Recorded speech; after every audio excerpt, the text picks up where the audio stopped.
RIMURU Go Back in Time by Rimu-chi. Destined One's Reunion. RIMURU, S. Pav. I teleport us to the village, and as we arrive, a bustling scene unfolds. Around 600 goblins are gathered, their faces a mixture of awe and excitement as they recognize me. It seems Rigard has done an excellent job, organizing and guiding them as I instructed. The village has come alive with activity, goblins eagerly waiting to see what comes next. I can tell they're ready to greet me with open arms, and I know it's time to give them names, as I promised. Each name will strengthen them and build a bond between us, making them feel like part of a true community. Then I notice Ranga's father, Riga, striding forward with a confident stance, his fur sleek and darker than the rest. He isn't alone. Around 300 direwolves have arrived alongside him, each one radiating loyalty and strength. Just like Riga, they'll evolve into void wolves once I name them, embodying a power that matches their devotion. It's almost humbling to see so many eager faces, wolves and goblins alike, ready to follow me. Our forces have grown significantly. Now, we have 690 hobgoblins, 150 tempest wolves, and 300 void wolves. Each one of them feels like a valuable piece of our village, no, our growing kingdom. It's astounding how fast everything has developed. Structures I'd imagined are taking shape, and the simple village has practically transformed into a town overnight, with pathways, buildings, and the hum of productivity filling the air. Hey, Seal, how many days left until Shizu and the others arrive? I ask, my voice betraying a hint of impatience. The thought of seeing Shizu again fills me with a rare sense of anticipation. Master, with the speed at which you're accomplishing things, there are 6 days remaining. Closing curly bracket. 6 days, huh? That's manageable. I can wait that long, even if every second feels stretched, knowing she's drawing closer. Ciel's voice chimes in again, laced with a slight tease. Master, it seems like you love Shizu more than me, Closing curly bracket. What? No. I reply instinctively, almost startled. You and Shizu are equal in my eyes. She's the only one who can stand on the same level as you know that. I know, it's good that you think that way, and I hope it stays that way forever. Closing curly bracket. Yeah, I'll keep that in mind, I respond, a smile tugging at my lips. It's strange, the loyalty I feel towards both of them. It's like they complete something inside me that I never knew was missing. The days tick by. The 5th day comes and goes without incident, just the ongoing growth of the town, training sessions with the Tempest Wolves and Void Wolves, and the goblins settling into their new lives with unexpected efficiency. Nothing noteworthy happens, but it's almost a quiet calm before the storm, like the village itself is holding its breath in anticipation. Finally, tomorrow is the day. My heart races with excitement and nerves, the thought of seeing Shizu again filling my mind. This time, I'll be there for her. I'll protect her, give her a place where she can be safe, where she belongs. She won't have to walk a lonely path anymore because she'll be by my side. Just you wait, Shizu. I'll save you this time. You'll be mine, and mine alone, I think to myself, clenching my fists with determination. Next day. Finally, the 6th day arrived. I stood in my Japanese-style home, a place of tranquility and elegance, custom-built for me. Beneath it lay my sub-basement, a hidden chamber designed with precision to suit my needs.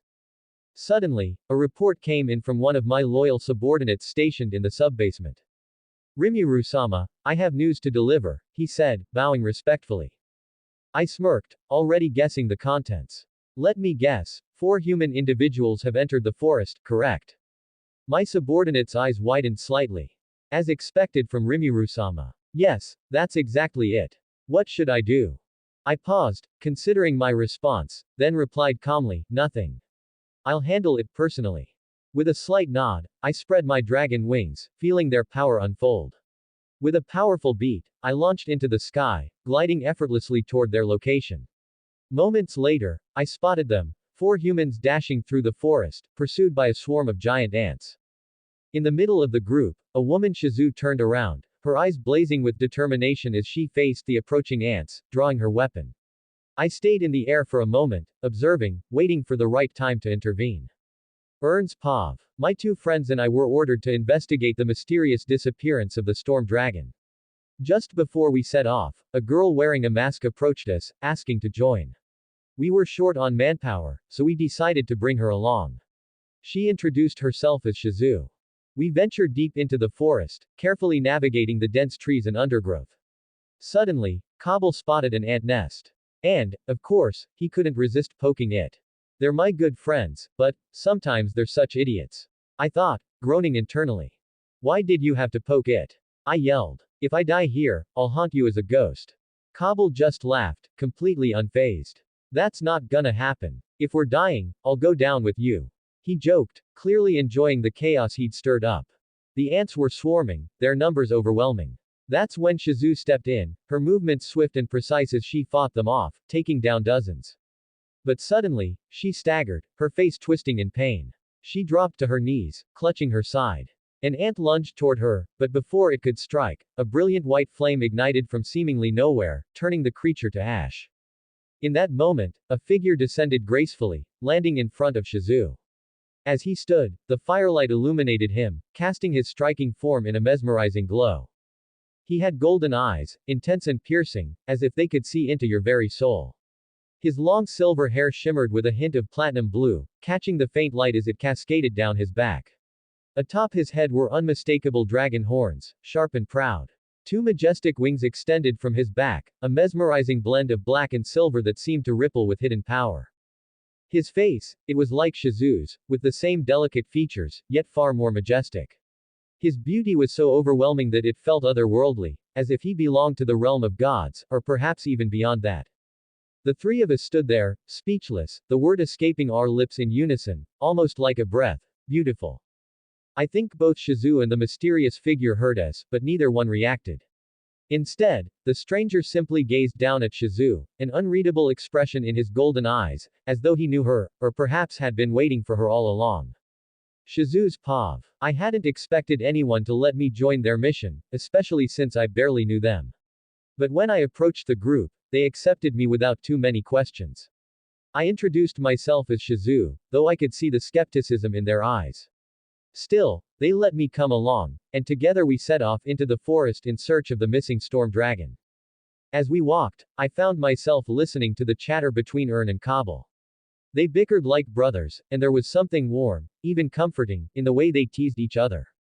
Then, Kabul spotted an ant nest and, for some reason, poked it.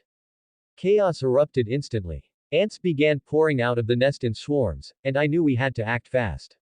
I stepped in, moving swiftly to fend off the swarm, cutting through them in quick, precise strikes. But as I fought, a sudden wave of pain tore through my body, sharp and unrelenting. My vision blurred, and I fell to my knees, clutching my side, unable to keep fighting. I could feel an ant lunging toward me, but before it reached me, a brilliant white flame burst into existence, incinerating the creature in an instant. I looked up, my vision still hazy, and saw a figure descending gracefully before me. My breath caught in my throat. The man before me was familiar, and yet impossibly otherworldly. His eyes were a fierce gold, glowing as if they could see into the depths of my soul. His long silver hair, with a hint of platinum blue, glimmered as it cascaded down his back. Atop his head were dragon horns, elegant yet fierce, and from his back spread two enormous wings, a stunning blend of black and silver that seemed to shimmer with power. His face, it was like mine, in a way that felt strange and impossible. Yet there was something more majestic about him, something that radiated strength and grace. He looked as if he belonged in the realm of gods or perhaps even beyond that. I heard Ern and the others whisper in awe, the word, beautiful, slipping from their lips in unison. I didn't know if he heard them, but he kept his gaze locked on me, his expression unreadable. It felt as if he knew me, as if he had been searching for me. The moment was so intense, I couldn't move, couldn't breathe. All I could do was look up at him, feeling as if everything had led to this single, surreal moment. Rimuru's pav. Just as the ant lunged toward Shizu, I reacted without hesitation. Summoning a blazing white fire, what I call God's fire, a flame over 20 times hotter than the sun itself, I incinerated the creature, obliterating it before it could even touch her. As the ashes settled, I noticed Shizu's mask on the ground. Gently, I picked it up and approached her. This belongs to you, Shizu, I said, holding the mask out to her. Her eyes widened slightly, surprised that I knew her name. Thank you, she replied, accepting the mask. But, who are you? And how do you know my name? My name is Rimuru Tempest. You could say, I know you. I've been searching for you, I said, smiling softly. Shizu looked thoughtful, as if recalling something. Could it be that you were expecting me here? Yes, I replied. There's a reason I wanted to meet you. But it's not safe to talk here. Why don't we go back to my town? Before she could respond, I scooped her up, carrying her princess style.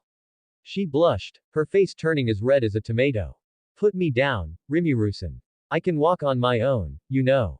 Sorry, but no, I chuckled. You need to rest for a while. Upon returning to Tempest, I set Shizu down and introduced her to the others. They were curious, of course, and I answered a few questions, though I kept most details to myself. I had Rigard prepare some food, and once she was settled with her meal, I left her to eat in peace. Later that evening, I found Shizu standing alone on a hill overlooking the town. I joined her quietly, enjoying the calmness that surrounded us. Just like last timeline. Do you like my town? I asked, glancing at her. If you do, you're welcome to stay. She looked at me, a gentle smile forming on her lips. I do like it here, but I don't think I can stay. Before she could finish, I spoke. Then let me help you. Let's free you from Ifrit, and after that, we can save the children, too. She looked at me, stunned. Rimuru-san, how do you know about Ifrit and the children?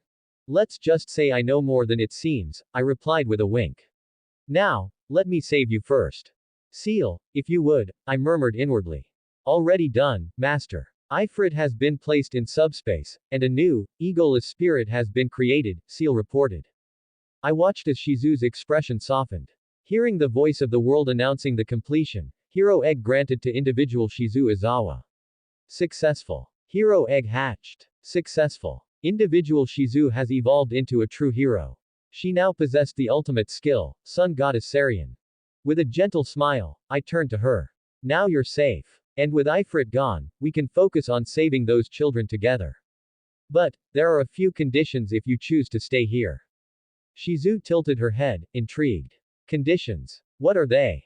First, I began, I want you to live here with me in Tempest. Second, promise me you'll never put yourself in danger again. Third, keep that beautiful, adorable smile of yours, I said, a little softer this time. It suits you more than you know. And finally, don't die on me, I finished, my tone more serious. Stay safe, and live. Forever, if you can. She looked at me, eyes wide. Why do you care about me so much? We just met, haven't we? Let's just say, you're someone special to me, I replied, pulling her a bit closer. If that's too much, I understand. Her expression softened, and she looked down, as if shyly gathering her courage. It's not that I don't want it. I'm not used to being someone's special person. I've always been a bit of bad luck.